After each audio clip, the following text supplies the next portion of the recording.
Hey, Joe from Boulet's Garage. So if you find yourself here, it's because in the video I did on starter replacement on a Honda Accord, I promised you how to do the relearn procedure after battery disconnection.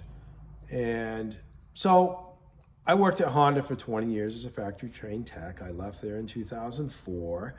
And I just wanted to make sure that nothing has changed with the procedure. And I went out there and I found a handful of videos that said, after battery disconnection, hold the vehicle at 3,000 RPM with no loads on it until the cooling fan cycle twice. Then you release your foot off the accelerator and let the idle stabilize as needed.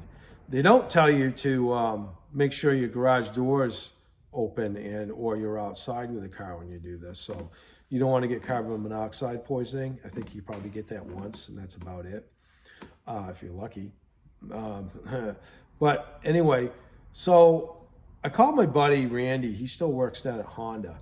And I said, hey, has the relearn procedure changed in any way? He goes, no. He goes, I don't even do it anymore. I don't even have a problem with it. I said, you don't? He goes, yeah, you're supposed to do crank position relearn too. He goes, I don't do that. I never have an issue. I says, oh, there's a lot of videos out there that say different. He goes, no, I don't have a problem with it.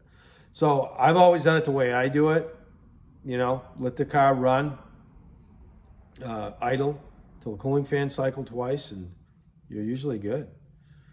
But yeah, and so in this video, connected to this video, I'm going to have a video on how to reset your 5-digit anti-theft code in your radio if you have one.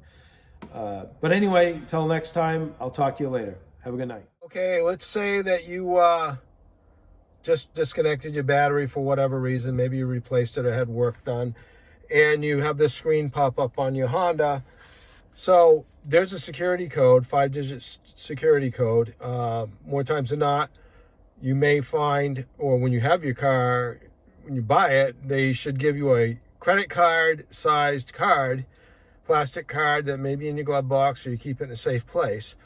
Or on the inside, you'll see a white tag like this one here, and it'll have the 5-digit code. So on this one, I'm not going to show you the code, but I'm going to enter it right now.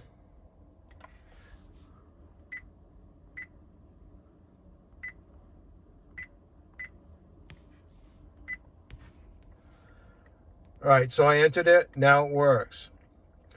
So if you can't find that card or you don't have that sticker in your car, then you're going to have to call your dealership or visit the dealership and give them the VIN number and prove that you own the vehicle. And then they'll get it working for you again. But anyway, hopefully that helps you out. Like and subscribe if you choose to, and have a good day.